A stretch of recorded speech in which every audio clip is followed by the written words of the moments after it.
কবীর দেব, যিনি পরমাত্মা হিসেবে সকল শিষ্যদের জন্য প্রকাশিত হলেন।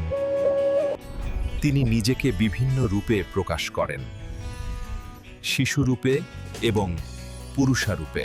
শিষ্যদের তিনি জ্ঞানের আলো দেন, যাতে তারা সত্য পথে চলতে পারে। পদ্মফুলের উপরে শিশুরূপে আবির্ভূত কবীর দেব হলেন পরমাত্মা। তিনি শিষ্যদের সত্যরূপের সঙ্গে পরিচয় করান এবং জীবন আলোকিত করেন। কবীর দেব শিষ্যদের শিক্ষা দেন, অধর্ম বিনাশ করে এবং সত্য পথ দেখান। শিষ্যরা তার শিক্ষা অনুসরণ করলে তাদের জীবন শান্তিময় হয়।